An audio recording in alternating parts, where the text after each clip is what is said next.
Hello friends, आज हम start करने जा रहे हैं न्यूरॉन। न्यूरॉन हमारी बॉडी का सबसे इंपॉर्टेंट सेल है और इसके बारे में हम जानेंगे कि न्यूरॉन होता क्या है। न्यूरॉन क्या है? Neurons are the structural and functional unit of the body. ये स्ट्रक्चरल और फंक्शनल यूनिट है बॉडी की और ये सबसे कॉम्प्लेक्स स्ट्रक्चर है बॉडी का।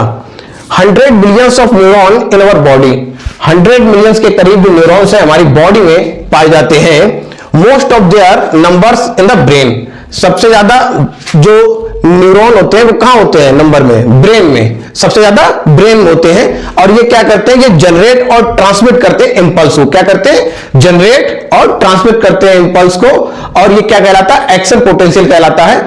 इसका काम क्या है कि एक इंफॉर्मेशन को लेना और उस इंफॉर्मेशन को दूसरी जगह पहुंचा देना, इसका काम है। They need continuous supply of O2 and glucose. इसको ऑक्सीजन की और एनर्जी की जरूरत होती है, क्योंकि कोई भी इंफॉर्मेशन अगर हमें एक जगह से दूसरी जगह ट्रांसमिट करनी है तो उसके लिए हमें क्या चाहिए? एनर्जी चाहिए। तो हमें एटीपी की जरूरत पड़ती है। किसकी जरूरत पड़ेगी? एटीपी की जरूरत पड़ेगी। ये क्या करें? सिंथेसाइज एनर्जी जो होगी वो क्या है? एटीपी है। Transmission of nerve signals is both chemical and electrical. जो भी हमारी सूचनाएं जो ट्रांसमिट होंगी, जो सिग्नल ट्रांसमिट होगी, वो पहले इलेक्ट्रिक फॉर्म में होंगे और फिर वो क्या करेंगे? जब वो साइनेप्टिक नॉब के पास पहुंचेंगे तो किसमें कन्वर्ट हो जाएंगे? केमिकल में। क्योंकि जो नॉब्स होती है, जो हमारा प्री सिनेप्टिक नॉब है और पोस्ट सिनेप्टिक नॉब के बीच में एक गैप होता है जिसे कहते हैं सिनेप्टिक क्लेफ्ट। क्या कहते हैं? Synaptic cleft. तो न्यूरोट्रांसमीटर उसी क्लेफ्ट से कहां पहुंचते हैं? प्रोसिनेप्टिक नॉब के पास, पोस्ट सिनेप्टिक नॉब के पास पहुंचते हैं, जहां पे क्या होते हैं? रिसेप्टर, प्रोटीन रिसेप्टर होते हैं जो उसको रिसीव कर लेते हैं। दूसरा क्या है? Nerve do not comes into the direct contact with each other. Nerve क्यों? अभी हमने आपको बताया कि नर्व एक दूसरे से डायरेक्ट कांटेक्ट में नहीं आती है। इसके बीच में जैसे ये एक नर्व है और दूसरी नर्व ये है, तो इसे क्या कहेंगे? Presynaptic knob. ये क्या है? Postsynaptic knob. और इनके बीच में एक गैप होता है जिसे कहते हैं सिनेप्टिक क्लेफ्ट। तो ये डायरेक्ट नहीं आती है कांटेक्ट में और इनके बीच में गैप होता है जिसके अंदर न्यूरोट्रांसमीटर्स प्रीसिनेप्टिक नॉब से पोस्टसिनेप्टिक नॉब तक जाते हैं। ठीक है, तो ये जो है जो signals between nerve cells and next cell in the chain, जो इंफॉर्मेशन है वो कैसे कैरी होगी? वो एक जगह से दूसरी जगह एक चेन के रूप में होती है। कैसे होगी? एक चेन के रूप में, एक नर्व फिर दूसरी नर्व, ऐसी नर्व से नर्व जुड़ी होती है। तो एक चेन के रूप में सूचना जो होती है एक जगह से दूसरी जगह तुरंत पहुंच जाती है और ये मिली सेकेंड में प्रोसेस होती है, बहुत फास्ट प्रोसेस होती है। Branches processors 0.1 millimetre to metres. जो इसकी ब्रांचेस, क्योंकि क्या है? ये शाखाओं में बढ़ जाती है। जब शाखाओं में बढ़ जाएगी तो जो छोटी छोटी शाखाएं होंगी वो 0.1 मिलीमीटर तक होंगी, लेकिन जो बड़ी, बहुत बड़ी हो जाएंगी, वो सबसे बॉडी में सबसे बड़ी नर्व हो जाएगी, क्योंकि वो शाखा में सबसे बड़ी होगी। तो कैसे हो सकती है? मीटर में भी हो सकती है। किसमें हो सकती है? मीटर में भी हो सकती है। It is divide into 2 part. ये कितने पार्ट में डिवाइड होती है? 2 पार्ट में डिवाइड किया गया है। नंबर 1 पोर्शन जो है उसे साइटोन पार्ट कहा गया है और दूसरा पार्ट को एक्सॉन लिया गया है। साइटोन पार्ट क्या है? ये मेन पार्ट होता है बॉडी का, जो नर्वस सिस्टम है, सेल बॉडी है, उसका क्या है? मेन पार्ट है। और ये कैसा होता है? ओवल इन शेप होता है। कैसा हो? ओवल हो सकता है, राउंडेड हो सकता है। और ये कैसा है? Central part of the neuron. कैसा पार्ट है? Central part of the neuron है। ठीक। और ये कैसा होता है? लार्ज होता है, राउंडेड न्यूक्लियस होता है। देखो, लार्ज है और जो न्यूक्लियस है वो कैसा है? राउंडेड है। एंड थिन न्यूरोफाइबर्स पाए जाते हैं। न्यूरोफाइब्रिल्स जो है वो कैसी होती है? थिन। ये देखो, न्यूरोफाइब्रिल्स पाए जाते हैं जो बिल्कुल थिन है। ओके। जो mitochondria, Golgi bodies, microtubules, endoplasmic reticulum, ribosomes and irregular size of Nissl's bodies form in the cell of the body. जो सेल बॉडी है इसमें क्या क्या पाए जाएंगे? माइटोकॉन्ड्रिया, गोल्जी बॉडी, राइबोसोम्स, ये सारी चीजें नेसेस ऑर्गन्स जो होंगे कहां पाए जाएंगे? सेल बॉडी में। सेल बॉडी में साइटोन, क्या? साइटोन के अंदर पाए जाएंगे। Then Nissl granules made by rough endoplasmic reticulum. जो निसल्स ग्रेन्यूल होते हैं वो रफ एंडोप्लाज्मिक रेटिकुलम के द्वारा बने होते हैं, कह सकते हो, क्योंकि उनके ऊपर क्या होता है? जो रेटिकुलम होते हैं उनके ऊपर राइबोसोम आकर के अटैच हो जाते हैं ऐसे। और इनके अटैच होने के कारण क्या होता है? जो एंडोप्लाज्मिक रेटिकुलम है वो कैसा हो जाता है? रफली हो जाता है। कैसा हो जाता है? रफ हो जाता है। Because ribosomes found on it. क्या होते हैं, राइबोसोम इसके ऊपर पाए जाते हैं, इसीलिए ये कैसा हो जाता है, rough. Cell body is found in the CNS and mainly in grey matter of the brain. जो सेल बॉडी होती है वो या तो इसमें सीएनएस में होगी या फिर ब्रेन में, मुख्यतः ब्रेन में पाई जाएगी, और बाकी पार्ट जो होता है वो बहुत कम, मतलब जो सेल बॉडी जो है वो किसमें पाई जाएगी, सीएनएस में। कहां, सीएनएस में और ब्रेन में पाया जाएगा। बाकी जो पार्ट है वो अदर पोर्शंस में पाया जाएगा, पेरिफेरल नर्वस सिस्टम की तरह पूरी बॉडी में फैला रहेगा। जो आपका सेल बॉडी है वो found in CNS and mainly in grey matter of brain. Outside of CNS few cell body are found in small groups that is called ganglia। जो बाहर की तरफ आउटसाइड ऑफ बॉडी थोड़ी सेल पाई जाएंगी वो एक ग्रुप में होती है, उन्हें क्या कहेंगे, गैंग्लिया। क्या कहेंगे, गैंग्लिया कहेंगे। ओके, सेकंड पार्ट है सेल प्रोसेसेस और क्या, न्यूराइड्स। क्या है, neurites, cell processes and neurites. It is two types. ये कितने टाइप के होते हैं, दो तरह के होते हैं। नंबर 1 कहते हैं डेंड्राइट्स और नंबर 2 कहते हैं एक्सॉन। नंबर 1 को क्या कहेंगे, डेंड्राइट, और नंबर 2 को एक्सॉन कहेंगे। जो हमारा डेंड्राइट होता है वो स्मॉल होता है और ये एक भी हो सकता है और एक से ज्यादा भी पाए जा सकते हैं, और ये थिक होगा। इसका जो बेस होगा वो कैसा होगा, थिक। देखो इसका बेस कैसा है, थिक है, बट जो इसका एक्सेस पॉइंट होगा वो थिन होगा। कैसा होगा, थिन होगा। और ये कैसा है, मोर ब्रांचेस है। कैसी ब्रांचेस है, मोर ब्रांचेस है इसके ऊपर। और ये कैसा होगा, मोर ब्रांचेस होंगे और न्यूरोफाइब्रिल्स होंगे, और ये बिल्कुल झाड़ू की तरह लगेगा। देखो कैसा लग रहा है, बुशी लाइक लग रहा है ना, झाड़ू की तरह ये लगेगा, क्योंकि इसमें बहुत सारी शाखाएं निकली होती हैं, इसीलिए ये बुशी लाइक लगता है। और इसमें क्या होंगे, मिसल्स ग्रेन्यूल्स होंगे found in the dendrites. Dendrites में क्या पाए जाएंगे, मिसल्स ग्रेन्यूल्स पाए जाएंगे। ओके, जो हमारा एक्सॉन पार्ट है, ये portion, this is called axon. जो हमारा एक्सॉन पोर्शन है ये 1 इन नंबर। देखो नंबर में कितना होगा, 1 होगा नंबर में। ओके, एंड लार्ज होगा। देख लीजिए ये यहां से यहां तक स्टार्ट हुआ, कैसा है, लार्ज है। कैसा है, लार्ज। इक्वल थिकनेस होगी, इसकी जो मोटाई होगी, ये देखिए ये मोटाई जो है वो इक्वल होगी, एक समान इसकी थिकनेस होगी। ओके, और ये सिलेंड्रिकल होगा, इसकी जो गुलाई होगी वो कैसी होगी, बेलनाकार। कैसी होगी, बेलनाकार, सिलेंड्रिकल होगी। ठीक, और इसकी क्या है, branches are found on independent end. जो ब्रांचेस है वो कहां पाई जाएंगे, इंडिपेंडेंट एंड। देखिए टेलोडेंड्रिया में जब डिवाइड होता है तब इसकी ब्रांचेस, देखो ब्रांचेस में ये कन्वर्ट हो जाता है टेलोडेंड्रिया पर, और ये क्या टर्मिनल बटन्स बना लेता है। और टर्मिनल बटन बनाने पे ये क्या होगा, ये क्या है, ये नॉब है। क्या है, नॉब है। और ये किससे अटैच हो जाएंगे, दूसरे एक्सॉन के साथ एक क्या करेंगे, दूसरे एक्सॉन को सूचना ट्रांसमिट करेंगी। तो दूसरा एक्सॉन जो होगा वो वहां पर डेंड्राइट्स का, देखो ये डेंड्राइट्स है, ये एक्सॉन है, और किसके साथ ये क्या कर रहा है, ये इसको सूचना ट्रांसमिट करने का काम करेगा। ठीक, जिसे क्या कहेंगे, जिसके एंड पार्ट क्या कहेंगे, टेलोडेंड्रिया। क्या कहेंगे, टेलोडेंड्रिया कहेंगे। और ये कैसा होगा, देखो ये कैसी है, नॉब है। कैसी है, नॉब है, बल्ब लाइक है, बल्ब लाइक। ओके, जो साइटोन है, साइटोन क्या करेगा, जनरेट करेगा। देखो जो साइटोन है वो क्या करता है, इसका काम क्या है, जनरेट करना। क्या करना, जनरेट करना है इंफॉर्मेशंस को, और ये जनरेट करके, और इसका काम क्या है, कैरी करना। कैरी करके इंफॉर्मेशंस को साइटोन से कहां ले जाए, पूरी बॉडी में। जैसे मसल्स है, आपकी ग्लैंड है, वहां तक ये क्या करेगा, इंफॉर्मेशंस को ले जाने का काम करेगा। आइए देखते हैं डायग्राम इसका, देखते हैं ये क्या है। ये जो आपको बिल्कुल बुशी लाइक लग रहे हैं, जो झाड़ू नमा डिजाइन लग रही है, ये क्या है, डेंड्राइट्स है। क्या है, डेंड्राइट्स है।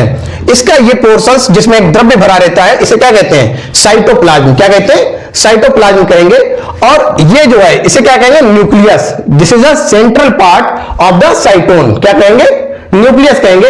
इसमें ये गोल गोल मतलब इरेगुलर साइज के जो पाए जाएंगे, इन्हें क्या कहेंगे, मिसल्स ग्रेन्यूल कहेंगे। क्या कहेंगे, मिसल्स ग्रेन्यूल्स कहेंगे। और ये जो स्ट्रक्चर्स पाए जाएंगे जिन्हें कहेंगे राइबोसोम्स। क्या कहेंगे, राइबोसोम्स कहेंगे।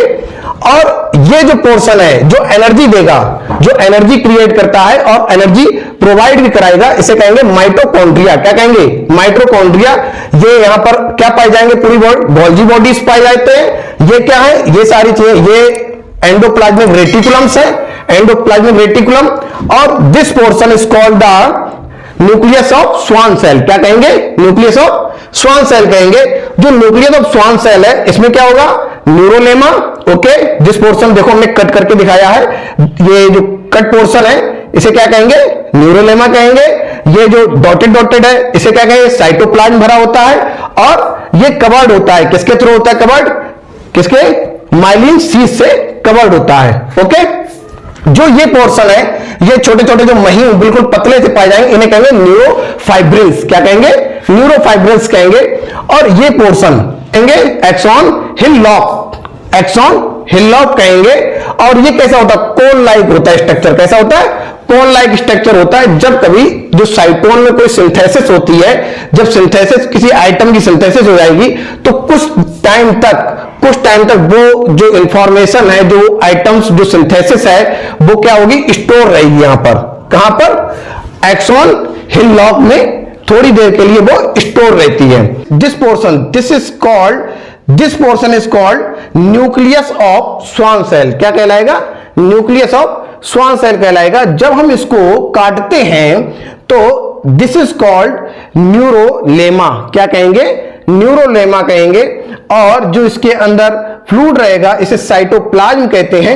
और इसके ऊपर जो शीथ, एक कवरिंग है, इसे कहेंगे माइलिन शीथ। क्या कहेंगे, माइलिन शीथ कहेंगे। इनके बीच में जो ज्वाइंट है इसे क्या कहते हैं, नोड ऑफ रेन वायर। ये बीच में जो पाया जाता है, गैप होता है, तो उसे कहेंगे नोड ऑफ रेन वायर कहते हैं। जो इससे जुड़ करके दूसरा बिल्कुल समकोणीय जो निकलता है पार्ट एक्सॉन का, इसे क्या कहते हैं, एक्सॉन कोलेटर कहते हैं। एक्सॉन कोलेटर कहेंगे।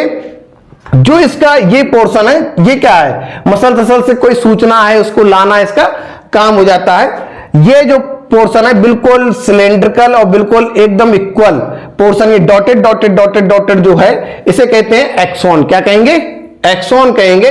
और इसमें क्या होता है, अगर हम इसे काटें तो इसके अंदर न्यूरोफाइब्रिल्स भी मिलेंगे और उससे ऊपर आपको एक्सोप्लाज्म और एक्सोलेमा की लेयर देखने को मिलेगी। जो एक्सॉन पार्ट होता है इसमें माइटोकॉन्ड्रिया और न्यूरोफाइब्रिल्स तो पाए जाते हैं। आप अगर देखना चाहेंगे तो माइटोकॉन्ड्रिया और आपके न्यूरोफाइब्रिल्स मिलेंगे इसमें। लेकिन इसमें आपको क्या नहीं मिलेंगे, गोल्जी बॉडीज नहीं मिलेंगी, राइबोसोम्स नहीं मिलेंगे और निसल्स बॉडीज नहीं मिलेंगे। ओके, लेकिन इसमें होगा क्या, प्रोटीन सिंथेसिस नहीं होती है। इसमें प्रोटीन सिंथेसिस नहीं होगी। प्रोटीन सिंथेसिस कहां होती है, साइटोन पोर्शन में। कहां होगी, साइटोन पार्ट में जो प्रोटीन की सिंथेसिस होगी। बट प्रोटीन की सिंथेसिस कहां नहीं होगी, एक्सॉन में नहीं होगी। जो इसका ये पोर्शन है ये नीचे जाकर के डिवाइड हो जाता है, क्योंकि जो एक्सॉन होता है नीचे ही डिवाइड होता है। ये बिल्कुल लॉन्ग पोर्शन है, ये लार्ज होता है, बहुत लार्ज होता है। और ये सिंगल ही होता है, जो एक्सॉन होता है वो सिंगल ही होता है। और ये कहां ब्रांचेस, इसकी जो ब्रांचेस हैं वो डिवाइड हो जाता है ब्रांचों में। तो इन ब्रांचों को क्या कहते हैं, इन्हें कहेंगे टेलोडेंड्रिया। क्या कहेंगे, टेलोडेंड्रिया कहेंगे या एक्सॉन टर्मिनल कहेंगे। और इनमें जो बल्ब होते हैं, ये बल्ब, इन्हें क्या कहते हैं, साइनेप्टिक एंड बल्ब कहते हैं। क्या कहते हैं, साइनेप्टिक एंड बल्ब कहते हैं। और इन्हीं बल्ब से दूसरा एक्सॉन जो होता है वो कांटेक्ट में रहता है। दूसरा एक्सॉन इसी के कांटेक्ट में रहेगा। देखो ये इसके डेंड्राइट्स है सेकंड वाले के, और ये इसका एक्सॉन पार्ट है। तो जो सूचनाएं होंगी, जैसे किसी ने आपको टच किया, जैसे आपको टच किया तो होगा क्या, इंफॉर्मेशन आ जाएगी, कहां आएगी, डेंड्राइट्स में। और डेंड्राइट से होते हुए कहां आएगी, एक्सॉन पार्ट में। और एक्सॉन से होते हुए सूचना सीधे टेलोडेंड्रिया, और टेलोडेंड्रिया कहां आएगी, आपके बल्ब में। ये सिनेप्टिक एंड बल्ब में आएगी। और सिनेप्टिक जो एंड बल्ब है इससे क्या जुड़ा हुआ है, दूसरा न्यूरॉन जुड़ा हुआ है। क्या जुड़ा है, दूसरा न्यूरॉन जुड़ा हुआ है। और सूचना जो होगी उसी में पहुंच जाएगी। जैसे देखिए ये जो है, ये एक सिनेप्टिक बल्ब है, सिर्फ एक है।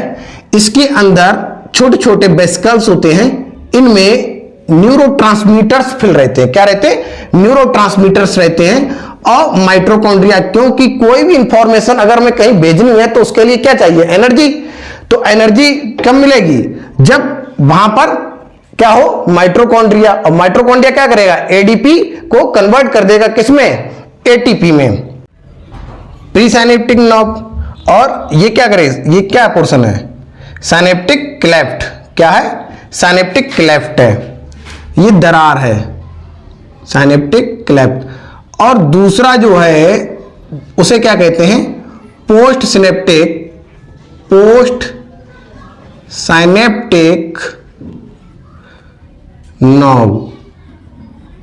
अब होगा क्या, इसके ऊपर क्या है, प्रोटीन रिसेप्टर। ये क्या है, प्रोटीन रिसेप्टर है। तो जो न्यूरोट्रांसमीटर हैं ये क्या करेंगे, जब कोई इंफॉर्मेशन आएगी तो ये क्या, वेसिकल से निकलेंगे, वेसिकल्स रैप्चर होंगी, न्यूरोट्रांसमीटर निकलेंगे एनर्जी के साथ, और ये क्या करेंगे, चैनल के माध्यम से, इन चैनल से बाहर निकल आएंगे न्यूरोट्रांसमीटर। देखो ये मान लो ये निकले हैं न्यूरोट्रांसमीटर्स। अब ये न्यूरोट्रांसमीटर्स क्या होंगे, इस रिसेप्टर से, जो प्रोटीन रिसेप्टर है इससे अटैच्ड हो जाएंगे। अटैच्ड होकर के वो सूचनाओं को क्या करेंगे, यहां से क्या करेंगे, वो सूचना आगे के लिए फॉरवर्ड हो जाएगी। फिर आगे क्या, आगे भी ऐसी प्रोसेस जुड़ी होगी, ऐसे ही प्रीसिनेप्टिक नॉब, फिर पोस्ट सिनेप्टिक नॉब जुड़ी होगी। सूचना कहां तक पहुंचेगी, ब्रेन तक पहुंचेगी। अब देखो यहां होता क्या है, अगर न्यूरोट्रांसमीटर किसी तरह सूचना को नहीं पहुंचा पाए तो उसमें क्या होगा, यहां पर इंफॉर्मेशन, मान लो ये कोई इंफॉर्मेशन भेजनी थी, अब वो इंफॉर्मेशन यहां तक ना पहुंच पाए और न्यूरोट्रांसमीटर यहीं खत्म हो जाए तो वो इंफॉर्मेशन पहुंच नहीं पाएगी। मतलब क्या कहलाएगा कि ये इंफॉर्मेशंस जो है वो आगे फॉरवर्ड नहीं होगी, क्या फॉरवर्ड नहीं होगी, और यहीं पर न्यूरोट्रांसमीटर मर जाएगा, वो सूचना यहां तक नहीं पहुंचेगी। कभी कभी आपने देखा होगा कि किसी ने आपसे कोई बात कही तो आप कहते हैं आपने क्या कहा, आप दोबारा उससे पूछना चाहते हैं कि आपने क्या कहा, हमने सुन नहीं पाया। इसका मतलब क्या है कि आपके जो सूचना है वो पूरी तरह से आपके ऑडिटरी नर्व नहीं ले पाई है, तो वो आगे कैरी नहीं हो पाती है। ठीक, समझ में आया? स्क्रीनशॉट ले लीजिए इसका।